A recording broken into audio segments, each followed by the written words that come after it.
माँ बनने के लिए दिल में मातृत्व का एहसास होना जरूरी है। तुम्हारे अंदर बिल्कुल नहीं है। समीर गुस्से से चिल्ला रहा था। क्या कमी कर दी थी मैंने अपने मातृत्व में? क्या नहीं मिल रहा है रूही को? समय से खाना दूध, पढ़ाने के लिए टीचर भी समय पर आती हैं। गरिमा भी गुस्से से चिल्लाकर बोली, क्या खाना दूध देने से माँ का फर्ज पूरा हो गया? कभी तुमने उसे गोद में लेकर देखा है? एक बार भी बेटा कहकर अपने सीने से लगाया है? मुझसे इतने दिखावे की उम्मीद मत करो समीर। मेरे भी कुछ सपने हैं, इच्छाएं हैं। मैंने पहले ही कहा था कि मुझे बच्चा नहीं चाहिए, लेकिन तुमने कहा कि केवल तुम बच्चा पैदा कर दो, बाकी तुम्हारी भाभी अब बच्चे को संभाल लेगी। फिर अब क्या मुसीबत है? क्या अब उनसे मेरा बच्चा नहीं संभाला जा रहा है? चुप करो गरिमा। भाभी ने क्या तुम्हारा बच्चा संभालने का ठेका उठा लिया है? भैया का ट्रांसफ़र हो गया, भाभी को भी भैया के साथ जाना है, तो अब रूही को कौन संभालेगा? रूही का मन भाभी के साथ इतना जुड़ गया कि अब रूही उन्हें भी अपनी माँ संभालने लगी है। वो उनसे अलग नहीं होना चाहती।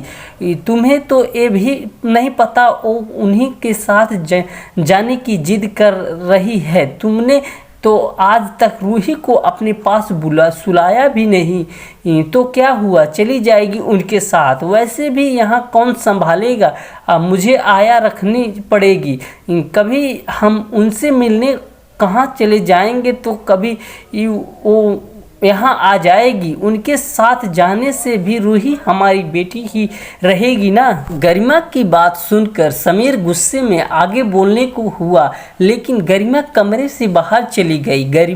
समीर समझ गया था कि गरिमा को अपनी बेटी से बिल्कुल लगाव नहीं है। अगर वो यहाँ रही तो उसकी ज़िंदगी खराब हो जाएगी। इसलिए उसने रूही को भैया भाभी के साथ भेजने का मन बना लिया। लेकिन इसके साथ ही उसने एक फैसला और ले लिया। शाम को जब सब खाने के लिए बैठे थे, 3 साल की रूही अपनी बड़ी मम्मी की गोद में बैठकर खाना खा रही थी। बड़ी मम्मी भी उसे एक माँ से बढ़कर दुलार कर रही थी और बहुत प्यार से खिला रही थी। लेकिन गरिमा को कोई फिक्र नहीं थी और ना ही उसने एक बार भी कोशिश की कि रूही को वो अपनी गोद में ले ले। तभी समीर बोला, भाभी ये कागजात संभालिए। ये क्या है भैया?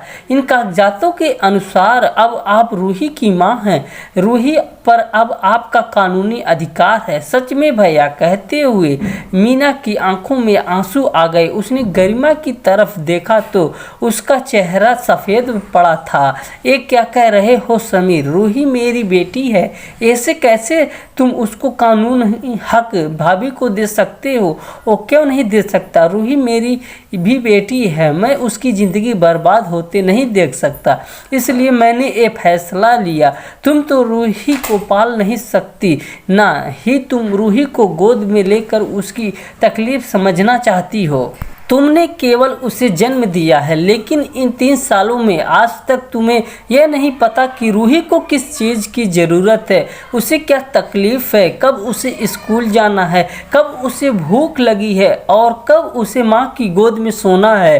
तुम्हारे पास आने से ही वो डरती है। भाभी ने रूही को जन्म नहीं दिया, लेकिन रूही की माँ वही है। माँ होने का एहसास ही नहीं है तुम्हारे अंदर। भाभी रूही को जन्म देकर माँ नहीं बन सकती, लेकिन उसे अपनी गोद में लेकर उसकी माँ बन गई। उसे कब भूख लग रही है, कब नींद आ रही है, भाभी ही जानती हैं। भाभी के होने से माँ के होने का एहसास होता है। भाभी की गोद में जाकर उसका डर खत्म हो जाता है। जो एहसास उसे तुम्हारे साथ होना चाहिए था, वो अपनी बड़ी मम्मी के पास मिलता है। तुम्हें उसके इस घर से जाने से कोई फ़र्क नहीं पड़ता, लेकिन उसको अपने से दूर करने के नाम से ही भाभी की तबीयत खराब हो गई है। देखो इनका चेहरा। मैंने इन्हें रूही का कानूनी हक दे दिया है तो कैसे इनका चेहरा खिल गया। दोनों कितनी खुश हैं। इन्हें देखकर नहीं लगता कि इन्होंने रूही को 9 महीने अपनी पेट में नहीं रखा है।